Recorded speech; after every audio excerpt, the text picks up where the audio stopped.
ನಮಸ್ಕಾರ, ನೀವು ನೋಡ್ತಾ ಇದ್ದೀರಾ ನ್ಯೂಸ್ ಫಸ್ಟ್ ಲೈವ್. ನಾನು ಸಬಾ ಹಕೀಂ. ಪ್ರಮುಖ ಸುದ್ದಿಗಳನ್ನು ನೋಡೋಣ. ಮೊದಲಿಗೆ ಹೆಡ್ಲೈನ್ಸ್.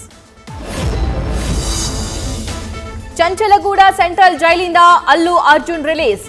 ಪೊಲೀಸ್ ಬಿಗಿ ಭದ್ರತೆಯೊಂದಿಗೆ ಹಿಂಬದಿ ಗೇಟ್ನಿಂದ ಹೊರಟ ನಟ ನೇರವಾಗಿ ಗೀತಾ ಆರ್ಟ್ಸ್ ಕಚೇರಿಗೆ ಬಂದು ಇಳಿದ ಪುಷ್ಪ.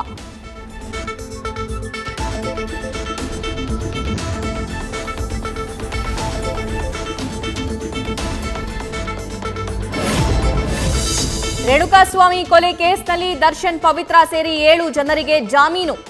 ಹೈಕೋರ್ಟ್ ಆದೇಶ ಪ್ರಶ್ನಿಸಿ ಮೇಲ್ಮನವಿಗೆ ತನಿಖಾಧಿಕಾರಿಗಳ ಚಿಂತನೆ. ಸುಪ್ರೀಂ ಕೋರ್ಟ್ಗೆ ಹೋಗೋ ಬಗ್ಗೆ ಎಸ್ಪಿಪಿ ಕಾನೂನು ತಜ್ಞರ ಜೊತೆ ಚರ್ಚೆ. 5ನೇ ಆರೋಪಿ ನಂದೀಶ್ಗೆ ಸಿಕ್ಕಿಲ್ಲ ಜಾಮೀನು. ಮಗನ ಬೇಲ್ ಅರ್ಜಿ ಸಲ್ಲಿಕೆಯಾಗಿದೆಯೋ ಇಲ್ವೋ ಅನ್ನೋ ಗೊಂದಲದಲ್ಲಿ ಕುಟುಂಬ. ದರ್ಶನ್ ಹೊರ ಬಂದಿದ್ದಾರೆ, ಎಲ್ಲ ನೋಡ್ಕೊಳ್ತಾರೆ ಅನ್ನೋ ನಂಬಿಕೆಯಲ್ಲಿ ತಂದೆ ತಾಯಿ.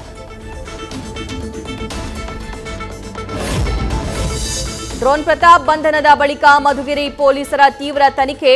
ಇದೊಂದೇ ಅಲ್ಲ, ಈ ಹಿಂದೆ ಪೋಸ್ಟ್ ಮಾಡಿದ ಹಲವು ವಿಡಿಯೋಗಳಲ್ಲೂ ಕೆಮಿಕಲ್ ಬಳಕೆ ಪತ್ತೆ.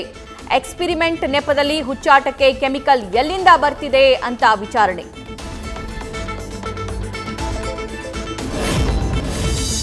ಅತುಲ್ ಸುಭಾಷ್ ಆತ್ಮಹತ್ಯೆ ಪ್ರಕರಣ. ಜಾಮೀನು ಕೋರಿ ಅರ್ಜಿ ಸಲ್ಲಿಸಿದ ಪ್ರಕರಣದ A1 Nikhita Singhania.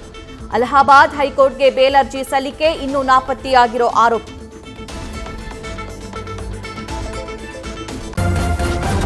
News first, ನಿರ್ಭೀತಿಯಿಂದ ನಿಮ್ಮ ಪರವಾಗಿ.